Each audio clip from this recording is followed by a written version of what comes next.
예수께서 다시 바닷가에서 가르치시니 큰 무리가 모여들거늘 예수께서 바다에 떠 있는 배에 올라 앉으시고 온 무리는 바닷가 육지에 있더라.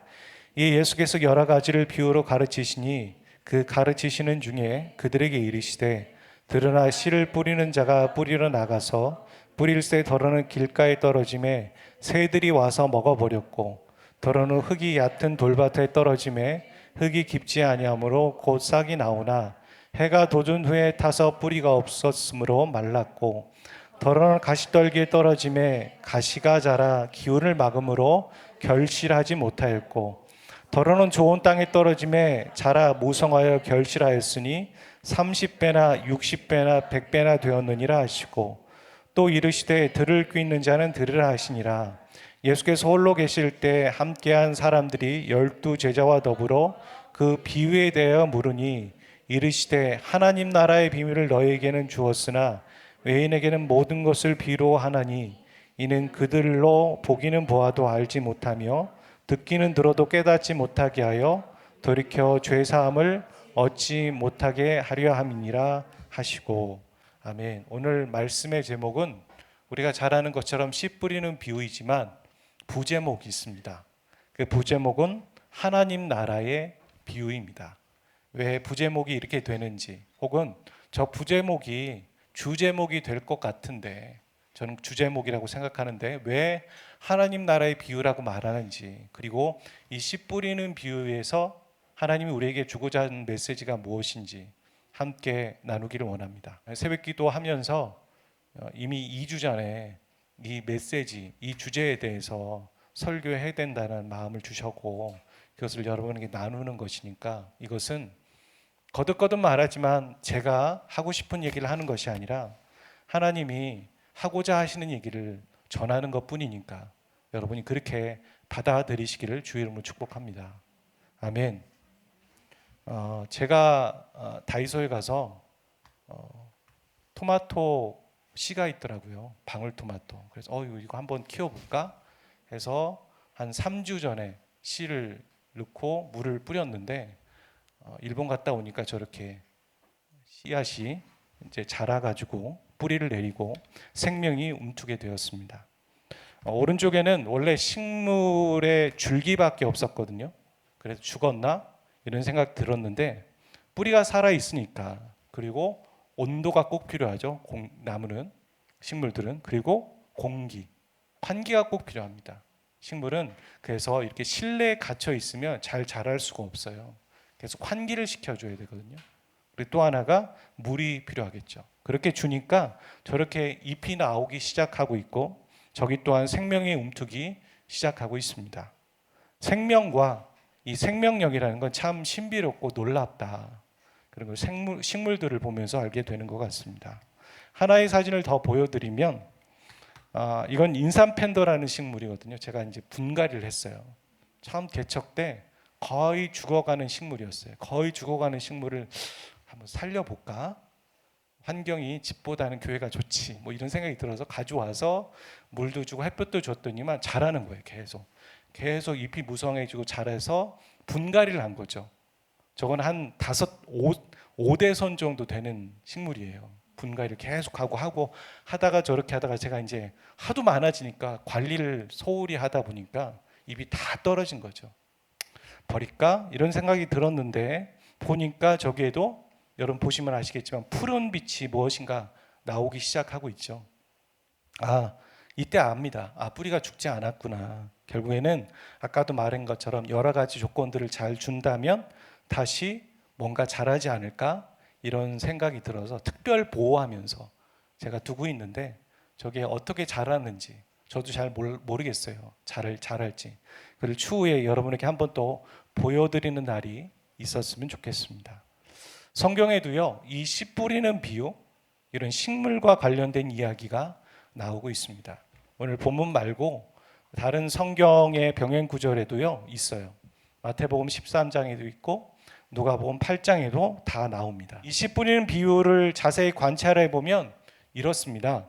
먼저 씨를 뿌리는 농부의 모습을 보게 되는데 길가와 얕은 돌밭과 그리고 가시떨기와 좋은 땅과 4개의 환경의 땅이 나오고 있고, 농부는 편견 없이 각각 골고루 씨를 뿌리고 있다라는 겁니다. 물론 골고루 뿌렸다라는 이런 말은 성경에 없어요. 하지만 그렇다고 좋은 땅에만 뿌렸다라는 말도 성경에는 없습니다. 그 얘기는 뭐냐면 덜어는 이런 표현을 하잖아요. 그러니까 어느 한쪽에 편중하는 게 아니라 동등하게 씨를 뿌리고 있다라는 것이죠. 농부나 혹은 이 씨에는 문제가 없는 거예요. 농부의 마음도 문제가 없는 거고 씨에도 문제가 없죠. 오직 이 비유는요, 다른 데 초점이 있는데 그 씨를 받아들이는 밭에, 이 땅의 컨디션에 따라서 좋은 열매를 맺을 수도 있고 혹은 열매를 맺지 못할 수도 있다, 이런 말을 하고 있는 것이죠. 그리고 그 좋은 땅에 뿌려진 경우에는 수확률을 보면 30배, 60배, 100배라고 했고, 다른 성경에는 100배, 60배, 3배, 순서가 좀 다르긴 하지만 결국에는 30배, 60배, 100배의 결실을 맺고 있습니다. 고고학적인 문헌에 보면요, 예수님 당시에 어떤 곡물을 수확하는 수확률을 우리가 보통 평균 10배, 풍년이다, 그 해가 풍년이다 그러면 15배, 그리고 흉작이고 흉년일 때는 5배 정도였다고 합니다. 이스라엘은 석회암 지대예요. 물이 머금지 못해요. 다 흘러나가는 것이죠. 너무 흘러나가도 식물은 물을 빨아들일 수가 없어요. 적당히 해야 돼요. 여러분, 식물 키울 때 자갈만 다 집어넣어서 식물을 한번 키워보세요. 그게 이스라엘의 땅이거든요. 식물 잘하지 못합니다. 그렇다고 흙만 다 주면 되냐? 물이 또 빠져나가지 않으니까 식물의 뿌리가 썩어요. 그러니까 적당히 있어야 돼요. 흙 한 6대, 자갈 한 7, 3, 4 요 정도에 해서 적당히 있어야 물도 빠져나가고 좀 머금고 요 정도가 되는 것이죠. 근데 이스라엘 땅은 그렇지 않았어요. 농사하기 힘든 땅입니다, 지금도. 그런데 씨를 뿌려서 30배, 60배, 100배의 결실을 맺는다라는 건 우리 말고요, 이 당시 사람들이 생각하기엔 상상하지도 못할 엄청난 압도적인 풍년의 수치였다라는 것이죠. 이해되십니까? 당시 사람들에게. 이 비유를 말씀하시면서 예수님은 의미심장하게 이렇게 말씀하세요. 11절에 보면, 오늘 본문의 11절에 보면 하나님 나라의 비밀은, 이런 얘기를 하는 거예요. 그러니까 이 비유 자체는 그 자체만으로 의미가 있는 건 아니에요. 비유를 하고 그 비유에 대한 해석이 있어야겠죠. 그런데 자기 마음대로 해석하는 것도 의미가 없는 거예요. 이 비유를 하신 분의 해석이 필요한 것이죠. 그래서 주님은 그렇게 말합니다. 들을 귀 없는 자는 못 들을 것이고 반대로 들을 귀 있는 자는 들을 것이다. 우리는 그냥 우리 멋대로 해석하는 게 아니라 주님께 듣는 거예요. 주님이 말씀해 주시는 거고 그렇구나라고 듣고서 그것을 이해할 때 복이 있다는 것이죠. 그러니까 우리식으로 씨 뿌린 자의 비유를 해석한다고 해서 복이 있는 게 아닌 거죠. 주님이 오늘 저의 입술을 통해서 이 성경을 통해서 우리에게 말씀하고자 하시는 이 비유의 핵심이 뭐냐는 거예요. 지금 이 말씀은 예수님을 쫓아오던 무리와 제자들에게 전해졌습니다. 많은 사람이었던 것이죠. 근데 그 중에 제자들만 예수님에게 이 말씀에 대한 해석을 듣고 있는 거예요. 우리가 알고 있는 것처럼 이 제자들은 12명의 소수였고 그 제자들로부터 전해진 아주 소수의 12명의 전해진 복음을 통해서 압도적인 부흥, 혹은 100배, 혹은 30배, 혹은 60배라는 압도적인 열매들을 맺게 된다는 걸 우리는 역사적으로 알고 있어요. 이 말씀의 병행 구절을 봐도요, 13장에도 같은 얘기가 나옵니다.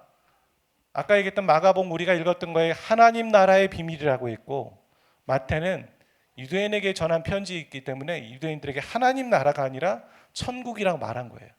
천국이나 하나님 나라나 같은 얘기죠. 씨 뿌리는 비유인 줄 알았는데 씨 뿌리는 비유를 넘어서서 이건 하나님 나라의 비밀에 관련된 비유라는 걸 우리에게 말하고 있다는 얘기예요. 하나님은 우리 개인을 구원하시는 것 같지만 저와 여러분이 찾아오셨잖아요. 그 나의 구원 맞죠? 나의 주님. 근데 그래 내가 구원 받았어 이게 아니라 뭔가 하나님은 특별한 계획을 우리에게 갖고 계시다는 거예요. 그것은 무엇인가? 그건 바로 하나님 나라를 만들고자 하신다는 거죠. 하나님 나라. 나의 구원인 줄 알았는데 그게 아니라 내가 하나님의 백성이고 하나님 공동체, 하나님 나라를 만들고자 하는 그 계획을 갖고 계시다는 거예요. 그러면 그건 나의 구원이야가 아니라 하나님이 그런 계획을 갖고 계시다면 그 계획에 관심을 갖고 그대로 움직여 가야 되는 게 맞는 거죠. 그게 우리의 구원에 대한 올바른 해석이 되는 거죠. 하나님 나라란 뭡니까? 우리가 뭐 사회 시간에 배웠지만 국민주권 영토 이렇게 말하잖아요.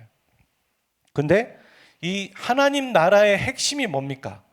뭘까요? 이 세 가지 중에 주권이죠. 똑똑하시죠? 네, 색깔로 칠해놨잖아요. 주권입니다. 하나님 나라는 주권이 중요한 거예요. 구약의 이스라엘 백성들에게는 국민 주권 영토가 있었지만 우리에게는 뭐예요? 국민, 지금 영토가 있는 거 아니잖아요. 하나님 나라의 개념은 결국에는 그 당시에도 그랬지만 주권인 겁니다. 그들이 어느 땅에서 살고 있느냐보다 더 중요한 건 누구의 통치를 받고 있느냐가 더 중요한 거죠. 내가 지금 대전에 있든 청주에 있든 천안에 있든 세종에 있든 어디에 있든 저 외국에 있든 거기에 있다가 중요한 게 아니라 지금 누구의 통치를 받고 있느냐. 그게 바로 하나님 나라의 핵심이라는 겁니다. 하나님이 통치하시는 나라에 하나님의 통치만을 받고자 하는 백성, 하나님이 왕이시다라고 인정하는 백성, 그게 바로 하나님 나라라는 것이죠. 아까 말씀드린 것처럼 구약에서는 국민주권 영토로 해서 하나님이 이스라엘 백성들에게 가나안 땅을 주셨지만 신약에 와서는 동일하게 신약의 성도들에게도 변함없이 하나님의 나라를 만들기를 원하신다는 거예요. 지금 우리가요, 이 땅에 살고 있다는 건 가나안 땅을 살고 있는 것과 똑같은 거예요. 가나안 땅은 온갖 우상 숭배를 하고 문화가 발달되어 있는 그런 땅이었잖아요. 우리가 지금 그러고 있어요. 온갖 우상과 문화와 여러 가지 사단이 뿌려놓은 씨의 열매들을 보면서 그곳을 지나가고 있고 어떤 거는 우리가 유혹을 당하고 있는 그런 가나안 땅에서 하나님이 우리에게 고백하기를 원하시는 건 하나님이 진짜 왕이십니다. 할렐루야. 하나님만이 진짜 나의 주가 되십니다라는 거. 그래서 하나님의 통치만을 받고자 한다라는 이런 고백을 받기 원하신다는 거죠. 하나님은 지금도 하나님의 복음의 말씀을 뿌리고 계십니다. 더러는 길가에, 더러는 돌짝밭에, 더러는 어디에. 구분 없이 뿌리고 계시다는 거예요. 그런데 그 말씀의 자람을 막는 것들이 오늘 말씀에 보면 있잖아요. 어떤 건 염려, 어떤 건 유혹, 어떤 건 욕심. 그게 우리의 모습 가운데도 있죠. 유혹, 욕심, 염려. 특히 염려. 안 해도 되는 염려를 가져와서 대신 일부러 하고 있는 염려. 아브라함도 두려워서 사라를 아내를 내 누이라고 했던 두려움. 이삭도 똑같이 리브가를 아내라고 말할 수 없는 두려움. 야곱도 똑같이 거짓말을 하는 그 두려움. 그것은 대를 이어가는 것 같지만 우리 모두에게 갖고 있는 두려움, 염려. 미리 끌고 오는 거죠. 내일은 만나가 없으면 어떡하지? 내일은 하나님이 나를 도와주시지 않으시면 어떡하지? 여기까지는 하나님의 은혜로 왔는데 내일은 그것이 끊어진다면 어떡하지? 라는 염려 때문에 이스라엘 백성들은 만나를 이틀치를 거뒀지만 썩었어요.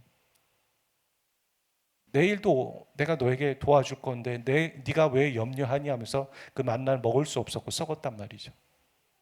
그런 거라는 거죠. 이 비유를 통해 우리에게 주고자 하시는 메시지와 믿음은 그럼 무엇일까요? 제가 빙빙 돌리고 뜸을 들여서 여기까지 온 건데 이 비유의 가장 큰 주제는 우리 마음이 어떠해야 할까 보다 더 중요한 건 하나님 나라라는 주제라는 거예요. 하나님 나라. 분명히 제가 말씀드린 것처럼 이 마태나 마가의 복음에 하나님 나라의 비밀이라고 했으니 이 주제는 하나님 나라라는 거죠. 하나님이 통치하신 나라가 존재한다는 것, 그 나라는 이 세상의 임금이 머리 되는 나라와 구분된다는 것. 그래서 크게 두 가지의 현상이 나타나고 있다고 오늘 말씀에 얘기하는 거고요. 그 두 가지 현상이란 바로 우리가 가져야 될 두 가지 믿음이라는 거예요. 할렐루야. 깨어나십시오. 아무도 주무시지 않지만. 첫 번째, 이 하나님 나라는 사람들에게 환영받지 못할 것이다라는 거예요. 지금도 환영받지 못하고 있어요. 제가 일본에 가서 여러 이야기를 듣고 돌아와서 어제 더 사일런스라는 영화를 봤습니다. 정주행했습니다. 빨리 넘기지도 않고 쭉 봤는데 너무 와닿는 거예요. 현지를 보고 현지를 경험하고 그 사일런스를 보니까 너무 이게 와닿는 거죠. 고증도 되니까. 여러분, 다음 주에 제가 그 일본에 대한 나눔들을 갖길 원하고, 여러분이 그냥 간접적일 수 있지만 좀 더 효과적으로 와닿기 위해서 한 주 동안 숙제를 드리겠습니다. 홈워크입니다. 사일런스. 예. 그 리암 니슨이 나온 사일런스를 꼭 보시길 바랍니다. 일본 사람들도 기독교를 박해했어요. 엄청나게 많은 사람을 죽였더라고요. 뜨거운 물로, 온천에 있는 물로 사람을 뒤져서 죽이는 거. 여러분, 사람 그렇게 해서 죽지 않습니다. 영상에도 보면 총에 맞는다고 바로 죽지 않습니다. 머리에 맞으면 죽지만 가슴에 맞으면 죽지 않아요. 근데 뜨거운 물로 그 사람을 얼마나 지져야 사람이 죽을까요? 정말 빨리 죽여줬으면 좋겠다는 마음 들지 않았을까요? 정말 잔인하지 않아요? 그렇게 지금도, 그 당시에도 그렇지만 지금도 하나님 나라는 환영받지 못합니다. 왜냐? 세상의 임금을 거부해야 되는 거잖아요.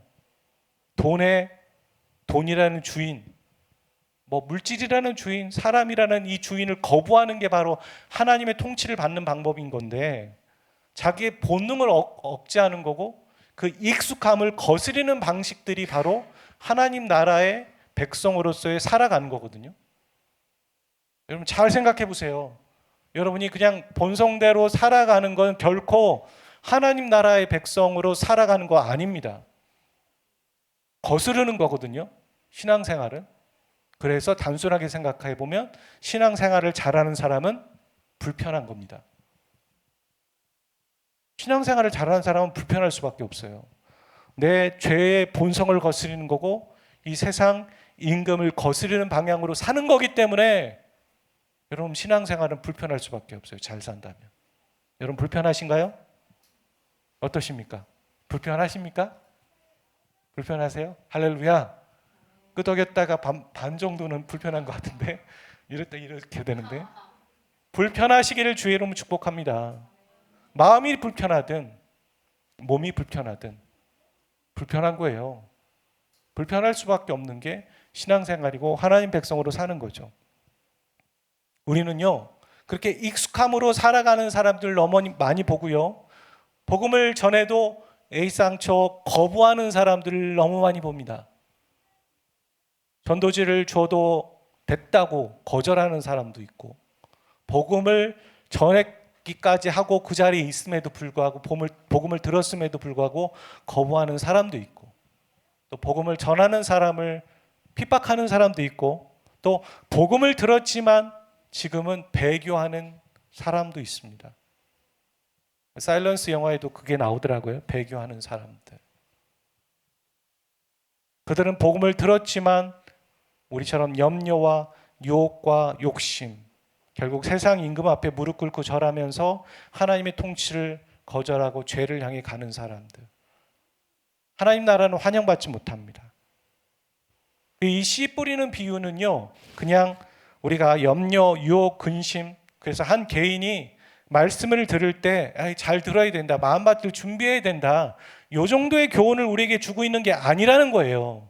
이런 영적인 전쟁과 방해가 있는 거예요.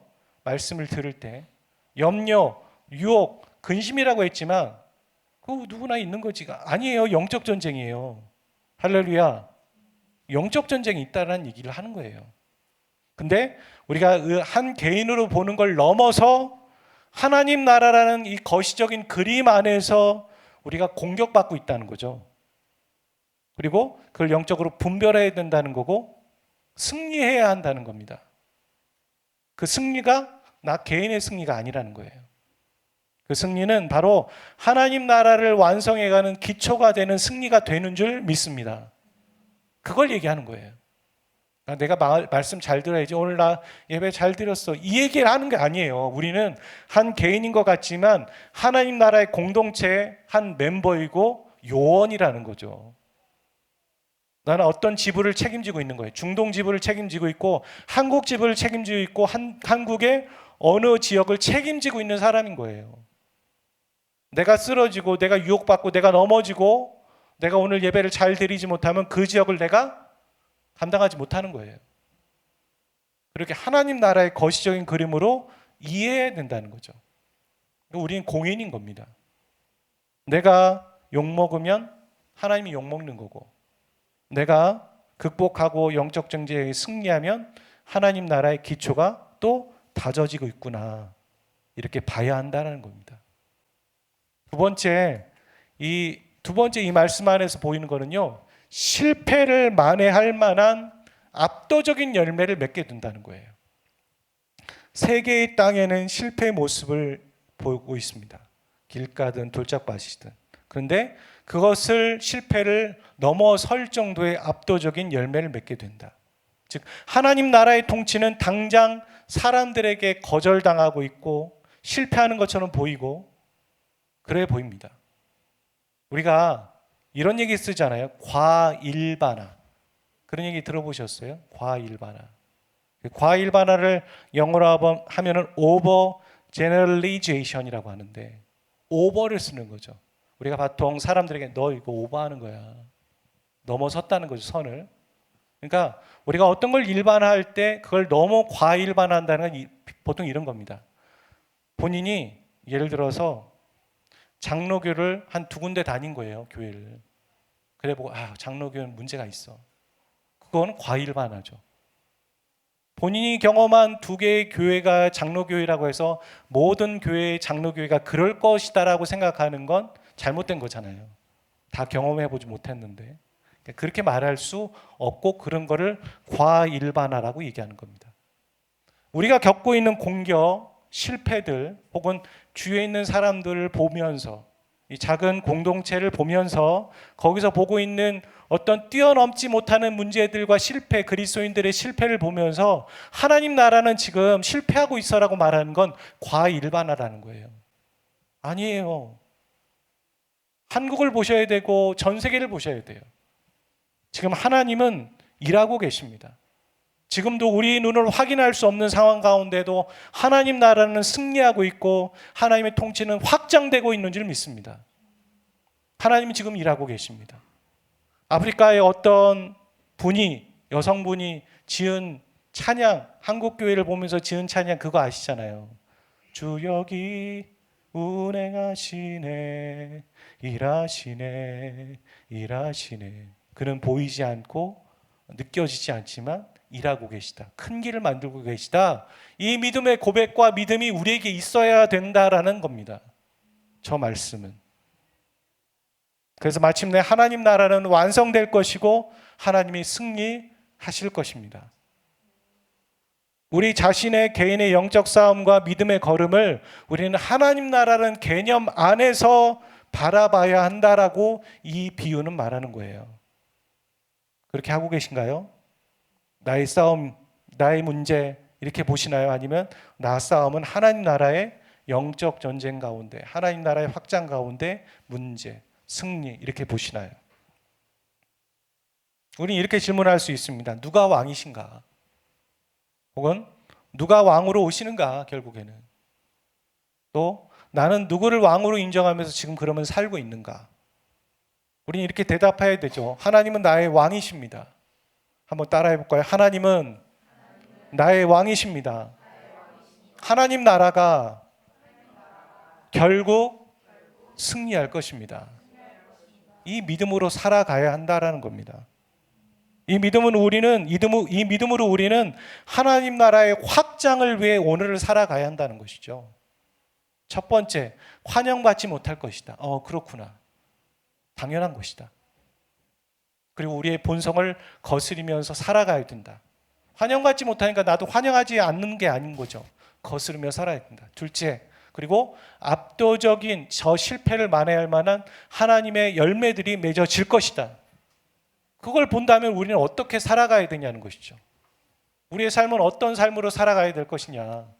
주님은 우리에게 기도문으로 가르쳐 주셨잖아요. 그러므로 너희는 이렇게 기도해라.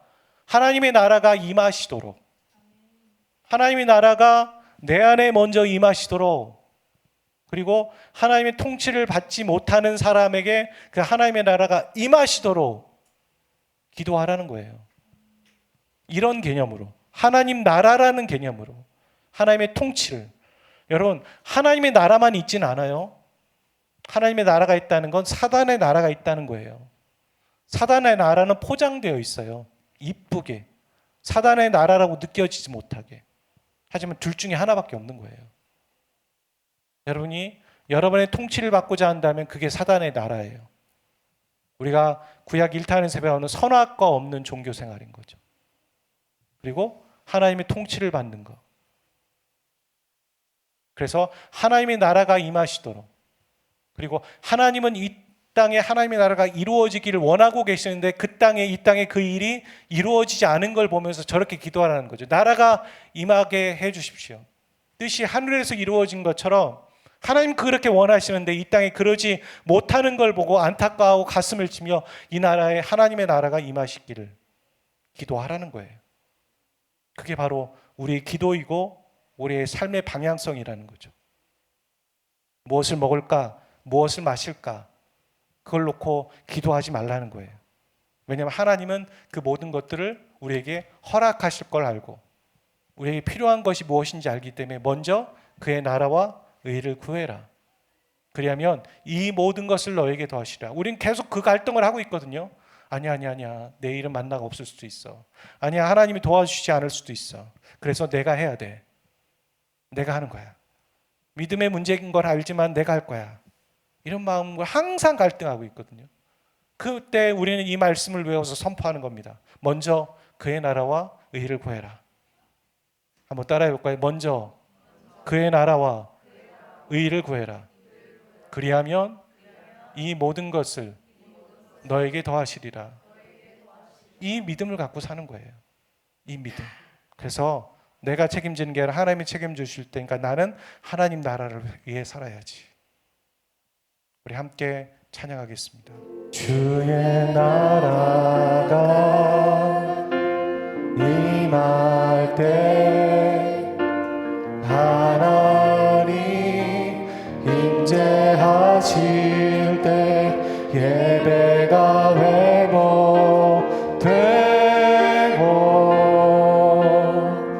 기적은 일어나네.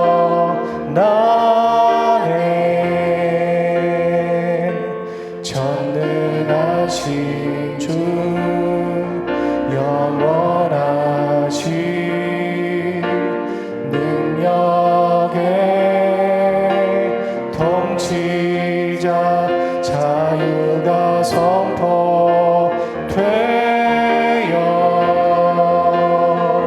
주 백성 돌아오네.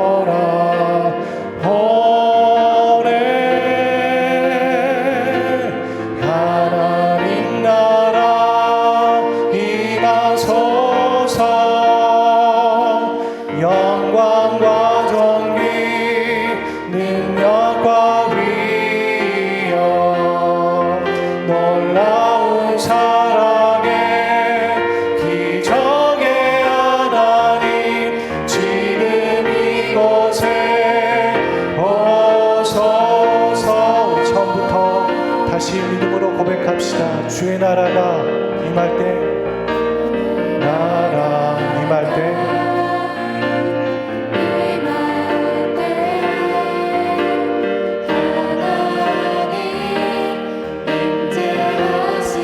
예배가 회복되고 기적은 일어나는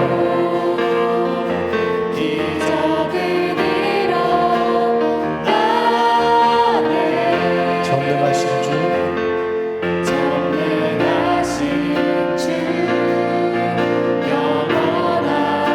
능력의 통치자 자유가 선포되어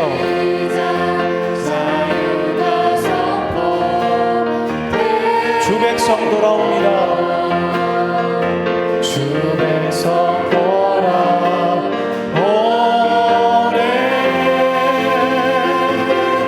하나님 나라 임하소서.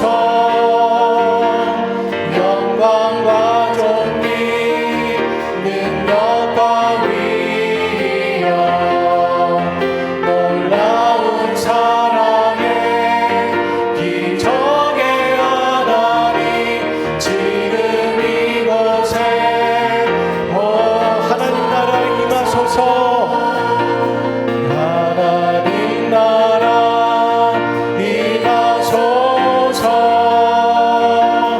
영광과 존귀 능력과 위엄 놀라운 사랑의 기적의 하나님 지금 이곳에 오소. 주 높고 위대하신 주 높고 위대하심을 크게 외쳐 선포하네.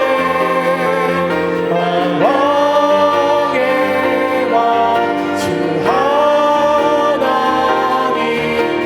지금 한 번 더 믿음으로 주 높고 위대하심을 선포합시다. 주 높고 위대하심을 크게 외쳐 선포하네. 왕의 왕 주 하나님 지금 오소서. 하나님 나라 임하소서. 영광과 존귀 능력과 위엄 놀라운 사랑의 우리가 손들고 주님 앞에 기도하며 나갑시다. 하나님 지금 이 시간 하나님의 나라 이곳에 임하심으로 말미암아 하나님의 자유가 선포되어지고 치유와 기적이 회복되어져서 예배가 회복되어지는 우리 신령 되기를 소원하오니 하나님 나라 내 마음 가운데 임하여 주십시오. 하나님의 나라 이 공동체 베델교회 안에 임하여 주시옵소서.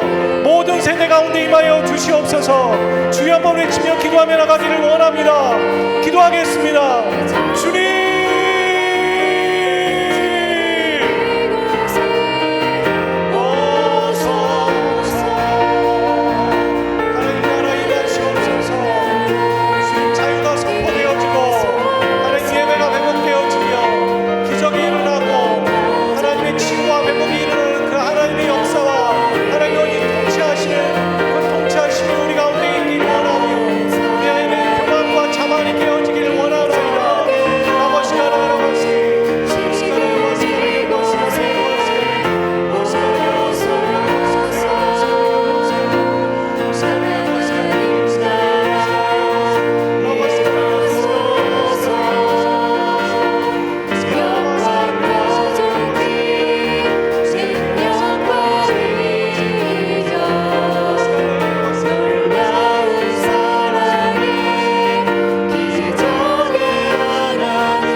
내가 아닌 타인을 위해서 기도합니다.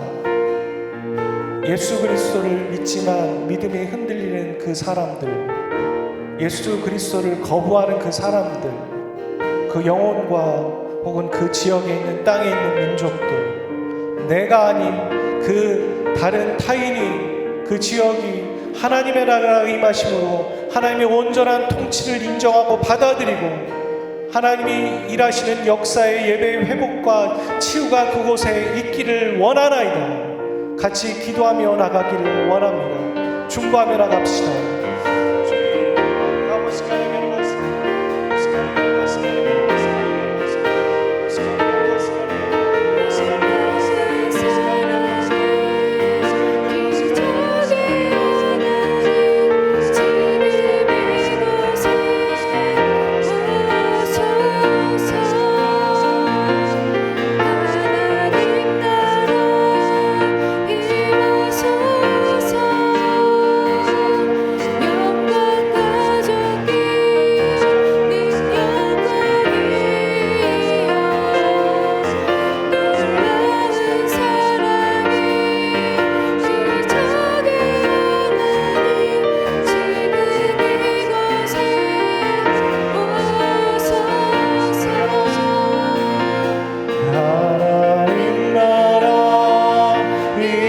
소리